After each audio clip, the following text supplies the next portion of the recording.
Hey everybody, welcome into the Thinking Crypto podcast, your home for cryptocurrency news and interviews. I'm your host, Tony Edward. On your way in, please hit that subscribe button as well as the thumbs up button and leave a comment below. If you're listening on a podcast platform such as Spotify or Apple, please leave a 5-star rating and review. Folks, let's kick it off by quickly taking a look at the price of Bitcoin. We are still consolidating, as mentioned in yesterday's podcast. We are in no man's land. Bitcoin is at a point where it could continue to go lower, or it can find support very soon and bounce. So we really have to be patient here. And I want to share some thoughts from Credible Crypto, who's a great analyst. I've had him on the podcast over the years. He shared the Bitcoin chart showing that we could chop a bit here until near the end of August, then have a breakout and head into September. And that next move could take us between 127 to 132K. So it looks like we got about a week of chop left, and then things could get really interesting. Credible Crypto said, so far so good with a test of our range lows as expected. It was our local bottom. There are a couple of variations to the original idea that just include a bit more sideways price action within the range below before the impulsive expansion. And we will know how likely these scenarios are based on how we move up from this low, impulsive or corrective move up. In any case, our main area of interest at 114,000 to 116,000 has now been tagged, and ideally we can push up to 120K plus from here to solidify this as a local bottom. So as I stated in yesterday's podcast, I don't think this is going to be some deep correction, especially in this late stage of the bull market. I think we're going to see a reversal very soon. But again, we got to exercise patience because things could still just chop sideways. I don't think we're dropping another 15-20%, right? I do not think that's happening. I think that's a low probability. But just want to let you guys know where things are at. And as I said in yesterday's podcast, it may be a time to step away from the charts, so you don't drive yourself nuts here and just let the market find its bottom and then we start moving. But overall, the macro thesis of the bull market is still intact. We are in a macro bull market for all assets. It's all following global liquidity, real estate, stock market, precious metals, crypto, of course. But as billionaire Paul Tudor Jones said, crypto's the fastest horse in this race of assets. So that's why we are taking big bets on crypto. And I am anticipating that this market the total crypto market could run to a $10 trillion market cap before experiencing a big correction and entering into a bear market. And it could be called the dot-com bubble 2.0 because they will be that big. But nevertheless, this is just cyclical markets move in cycles. Bubbles form in every market, right?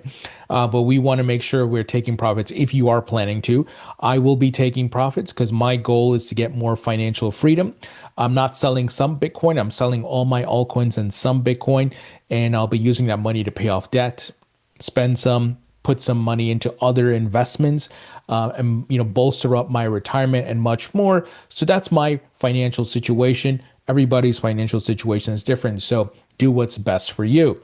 And one of the main catalysts that we're watching closely is USDT dominance. That's the stablecoin liquidity. It is currently going the opposite direction of the asset prices, of course.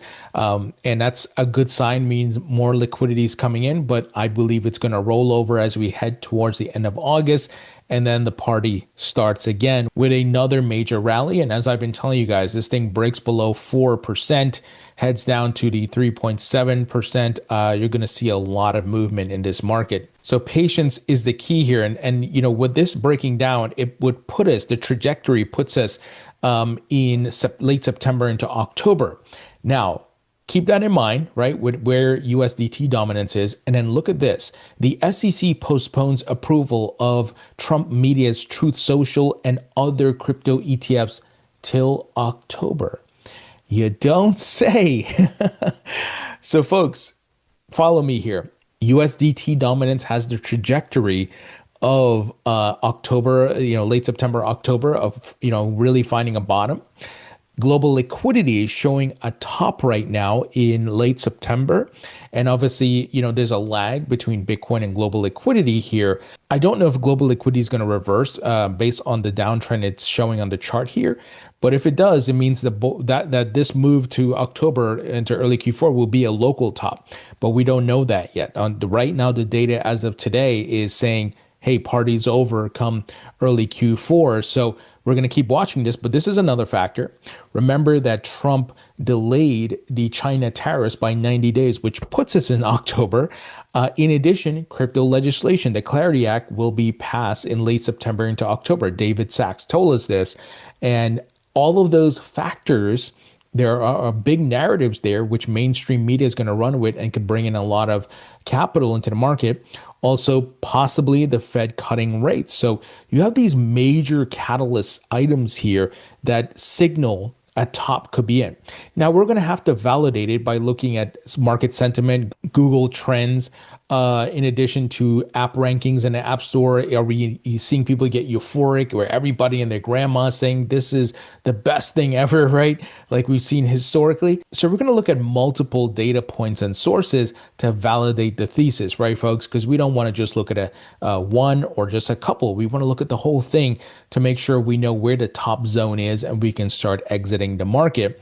Obviously, it's smart to exit on the way up. So as this next rally starts, there's certain price points that I'll be taking profits on for Bitcoin and altcoins, but I'm not cashing out everything. So the SEC giving another signal here of when the blow off top could potentially be, and they push back everything. I mean, literally everything. Truth Social's Bitcoin, Ethereum ETFs, Solana products from 21 shares, and Bitwise and 21 shares Core XRP Trust, all now set for October deadlines. They could approve it right now if they want, right?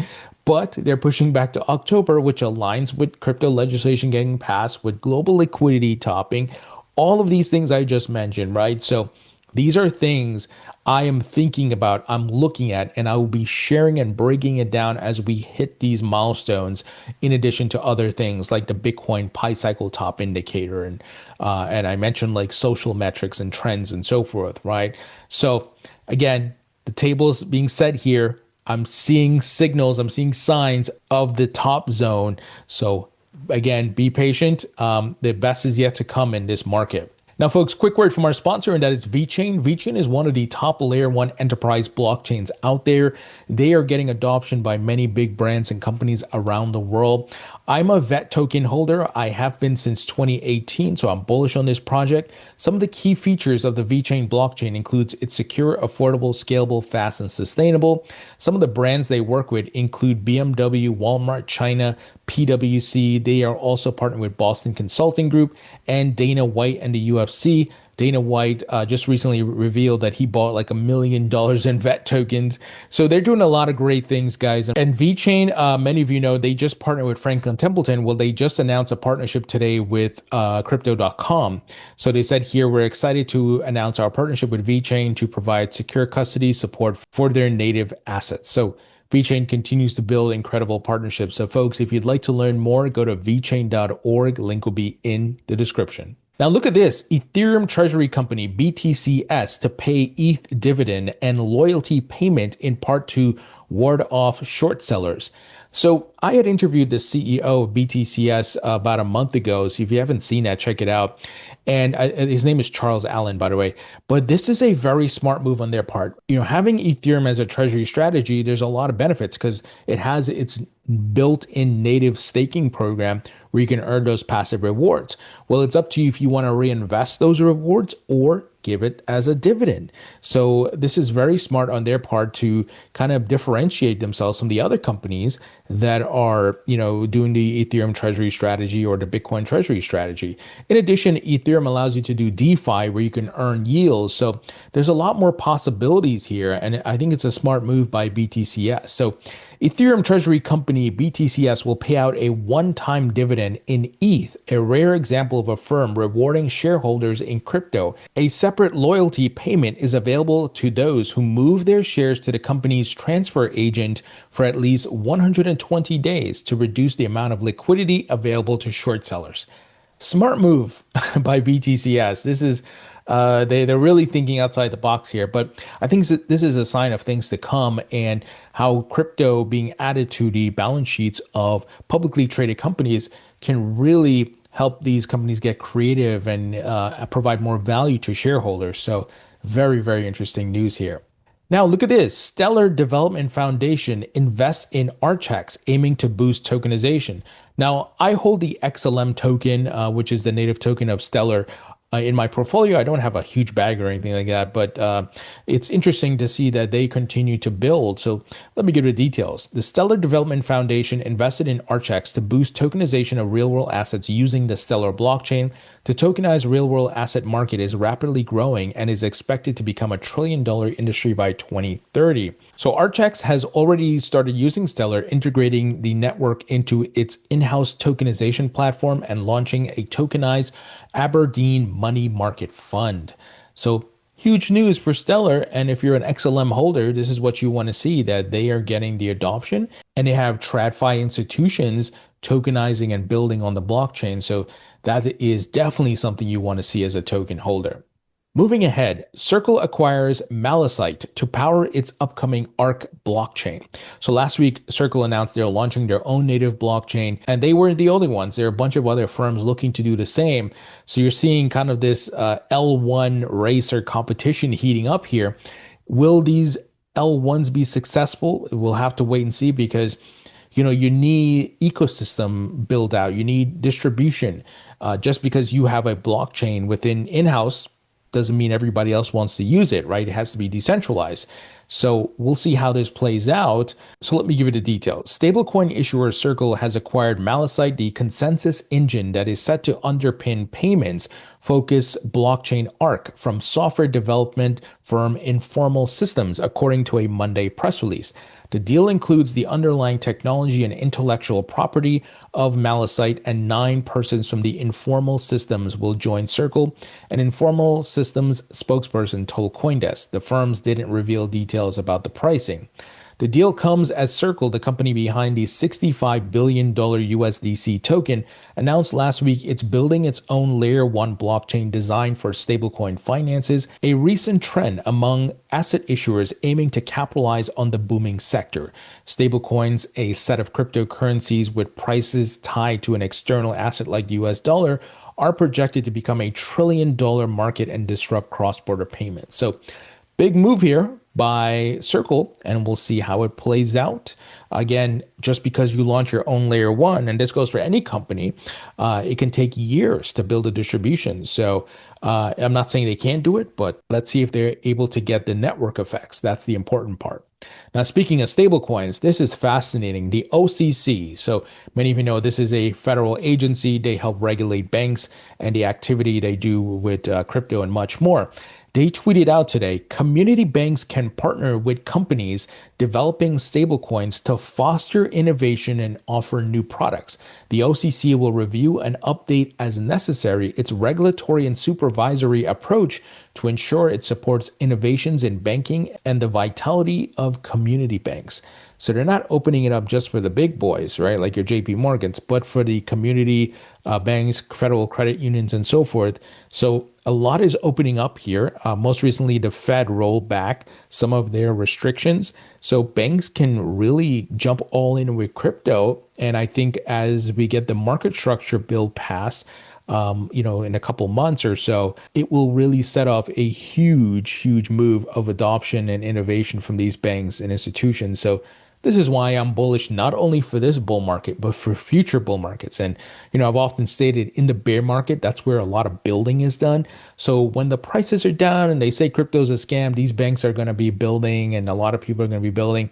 And then I'll be backing up the truck to buy the blood on the streets and prepare for the next Bitcoin halving and bull market of 2028 into 2030. So guys, this is very bullish news. I mean, it's amazing to see these federal agencies providing guidance, giving information, participating in the dialogue around stablecoins and crypto. Very, very bullish. Folks, that's the news. Let me know what you think. Leave your thoughts and comments below. Hit the thumbs up button. A great way you can support me is by subscribing to my email newsletter. It is 100% free on Substack. Link will be in the description. Check out my book on Amazon. It's available in paperback and digital, and my course at mycryptocourse.com. This is a comprehensive course that teaches you every aspect of crypto. If you want to expand your knowledge about the technology and the asset class, this is the course for you. It's packed with tons of value. So go to mycryptocourse.com. All the links will be in the description. Folks, thank you for watching and listening. I appreciate you all, and I'll talk to you all later.